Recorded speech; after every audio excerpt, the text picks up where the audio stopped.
Nah ketika itu Uri itu berpikir, oh mungkin dia sedang datang bulan, makanya paginanya itu terasa perih. Setelah dia tiba di rumah, dia pun mandi dan melihat, kok tidak ada lagi yang keluar dari paginanya, kok masih terasa perih gitu loh semeton. Nah setelah hari itu semetonnya, Uri dengan Gek Putu dan juga Gek Kade ini sering sekali bertemu di tepi pantai. Mereka akan minum-minum dan juga makan-makan. Dan seperti biasa, setiap Uri ini sudah banyak minum, dia akan tertidur. Dan ketika terbangun, badannya sudah sakit dan paginanya sangat perih. Dan ketika itu juga semeton, Uri ini kayak bertanya pada dirinya sendiri, kok dia merasa kemaluannya ini makin perih. Dan dia kok berpikir, apa yang terjadi pada dirinya, kok badannya itu selalu sakit ketika baru bangun. Nah suatu hari sebetulnya si Uri ini kayak mulai merasa dijauhi oleh Gek Putu dan juga Gek Kade dan engken kadan unduke. Di tahun itu ada salah satu murid yang bilang, di kelasnya Uri ini ada cewek yang open BO, tapi si cewek ini tidak perlu dibayar dengan kecer, cukup diberikan makanan dan minuman saja. Dan si cewek ini akan mau ditiduri oleh 3 ataupun 4 pria sekaligus. Nah, gosip ini pun menyebar di sekolah sampai-sampai guru turun tangan. Mereka tuh kayak mencari tahu ini ada apa, kok ada gosip seperti ini. Bahkan murid dari sekolah tetangga juga mendengar gosip seperti ini. Wih, waktu itu gempar semeton. Satu sekolah membicarakan, siapa sih cewek yang open BO ini, kok mau-maunya tidak dibayar, cuma diberikan jagung saja gitu loh. Nah, setelah para guru ini mencari tahu selama berminggu-minggu dari satu murid ke murid yang lain, dari mulut satu ke mulut yang lain, boom. Guru pun tahu semua kalau ternyata awal gosip ini menyebar ya dari Gek Putu dan Gek Kade. Akhirnya Gek Putu dan Gek Kade ini dipanggil oleh kepala sekolah berikut dengan kedua orang tua mereka. Dan ketika itu ternyata Gek Putu dan Gek Kade ini memberitahu para guru kalau ternyata si Uni ini sudah tidur dengan kakak kelas mereka, tidak dibayar dan juga hanya diberikan makanan dan minuman. Boom. Kok kene? Dan di saat itu juga Uni pun dipanggil.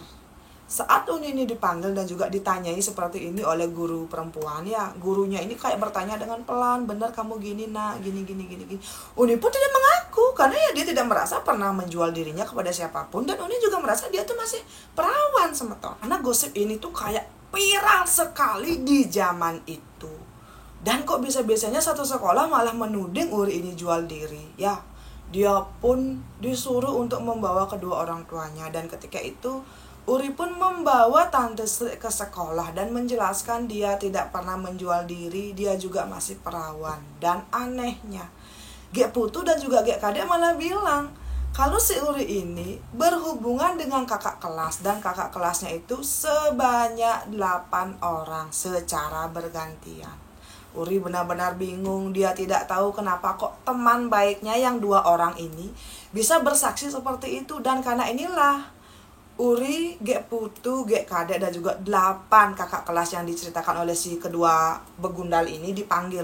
Mereka didudukkan di ruang kepala sekolah dan ditemani juga masing-masing oleh orang tua mereka. Ketika itu Uri bilang dia tidak pernah melakukan itu, dia tidak pernah melakukan itu. Dan waktu itu ke-8 kakak kelas ini mengaku sudah pernah meniduri Uri masing-masing 1 kali.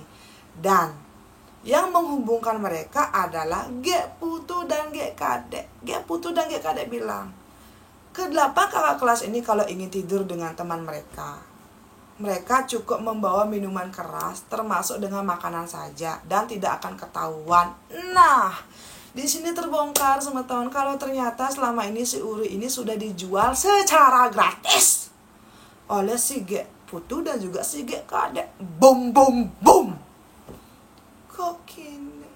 Wih, di sana semeton kakak kelas ini memberikan bukti yang memang mereka punya. Dan di tahun itu si kakak kelas ini kayak kirim-kiriman surat dengan si Gek Putu dan juga si Gek Kade. Di surat yang diterima oleh si kakak kelas ini memang ada tanda tangannya si Gek Putu dengan si Gek Kade ketika meminta bayaran miras dan juga makanan saja. Dan mereka menjamin tidak akan ada yang tahu. Dan di surat itu juga dijelaskan semetonnya, menurut si Gek Putu dan juga si Gek Kade, Uri ini memang tipikal wanita nakal yang sangat suka ditiduri oleh banyak lelaki sekaligus. Dan ternyata juga, menurut kesaksian dari kakak kelasnya si Uri, mereka itu bisa 2-3 orang sekaligus berbarengan meniduri si Uri di tepi pantai, di tempat Uri ini biasa minum dengan Gek Putu dan juga Gek Kade. Dan Uri itu benar-benar tidak tahu kalau badannya ini sudah dijual oleh temannya kepada 8 orang kakak kelas yang berasal dari sekolahnya sendiri. Semeton. Ketika itu Uri menangis, dia bilang dia tidak tahu dan dia juga tidak pernah meminta untuk dijual oleh kedua temannya ini. Kedua temannya ini tidak bisa lagi membela diri dan mereka cuma menangis dan meminta maaf kepada si Uri. Ketika itu boom, satu sekolah gempar karena mereka tahu kalau ternyata si Uri ini dijebak oleh si Gek Putu dan juga si Gek Kade. Tante Sri pun mulai tai kepulu.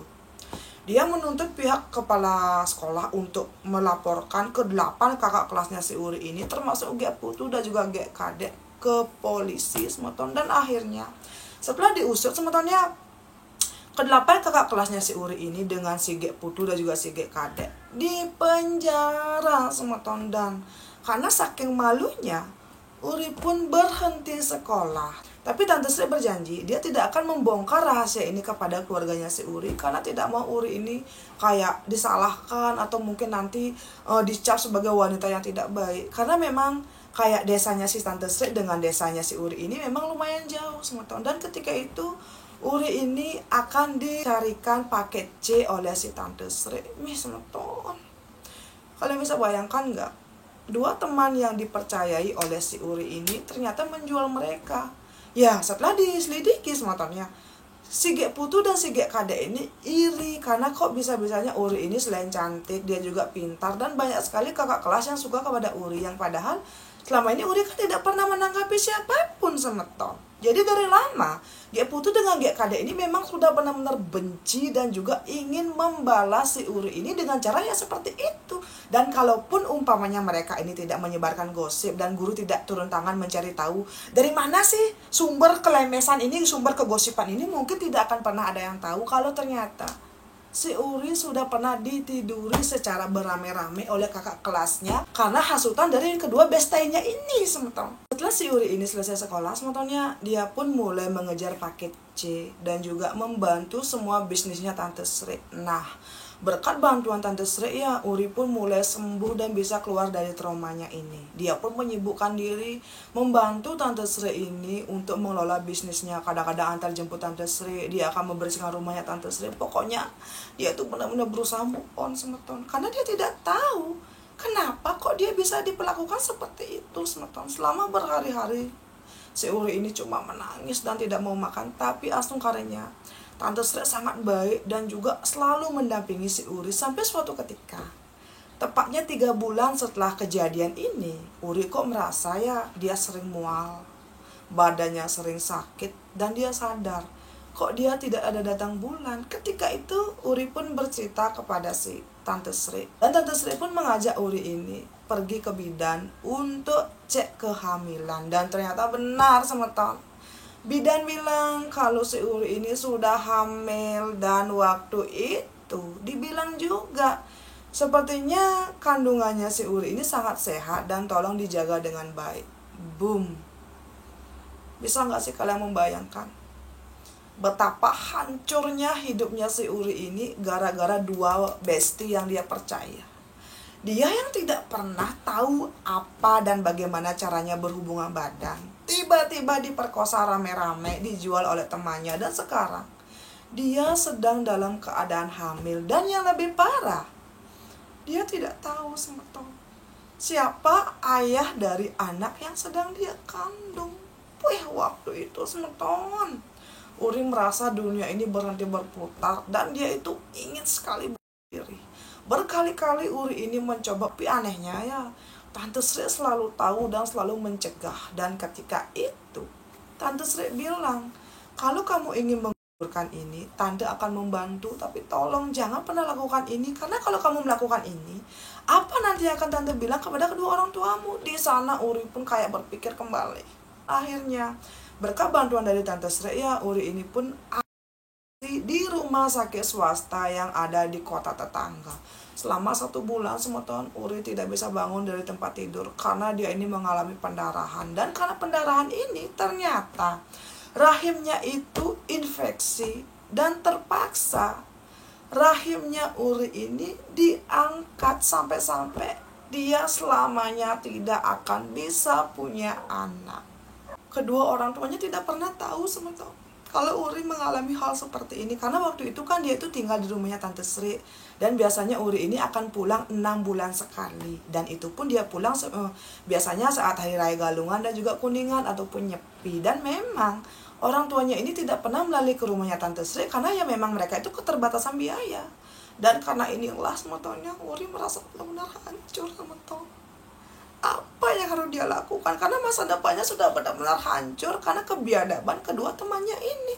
Dan setelah itu Uri tidak pernah berpacaran semeton. Dia benar-benar takut saat bertemu dengan laki-laki. Nah, di masa-masa itu semetonnya, saat si Uri ini sudah mulai sembuh, sudah bisa move on dengan apa yang menimpa dirinya, Uri pun berhasil lulus paket C dan juga dikuliahkan oleh si Tante Sri.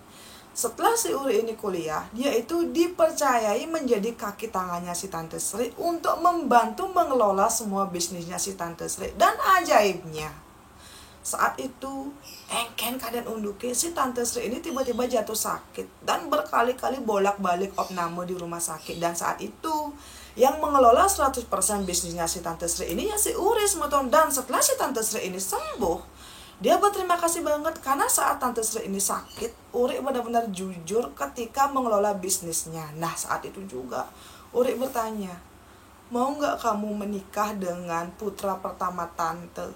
Boom. Kok gini?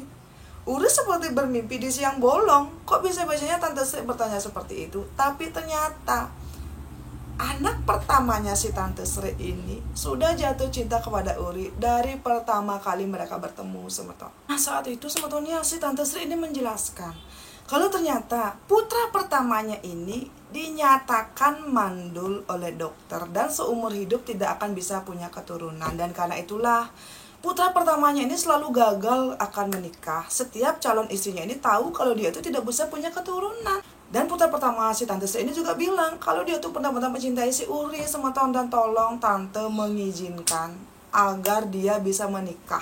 Nah, waktu itu semetonnya Uri ini kayak bingung banget. Dia tuh kayak, ini benar. Nah, sampai suatu hari si anak pertamanya Tante Sri ini dipertemukan dengan si Uri. Dan akhirnya engken keadaan unduke. Di sana mereka itu baru yang namanya benar-benar berbicara sebagai sesama orang dewasa.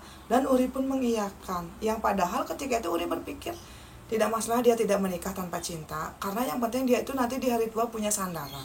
Setelah mereka menikah ternyata Uri pun mulai jatuh cinta kepada suaminya. Dan akhirnya setelah 5 tahun menikah, adik keduanya pun menikah ya, adik iparnya Uri ini, dan punya anak. Dan saat ini semeton adik iparnya Uri ini punya 5 orang anak, 3 cewek dan 2 cowok. Nah, 1 anak cowok dari adik iparnya ini diberikan kepada Uri dan juga suaminya untuk diangkat menjadi anak kandung dan dibiayai oleh Uri dan suaminya.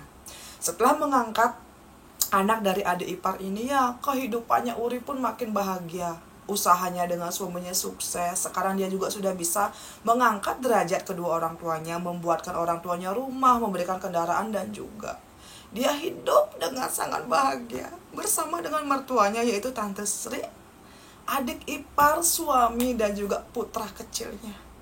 Di sini Uri mau bilang kepada saya dan semeton, dia tidak tahu semeton karma apa yang sudah dia lakukan sehingga di kehidupan ini dia bisa semenderita itu. Kesuciannya dirampas, dia dijual, dan juga dia tidak bisa punya anak.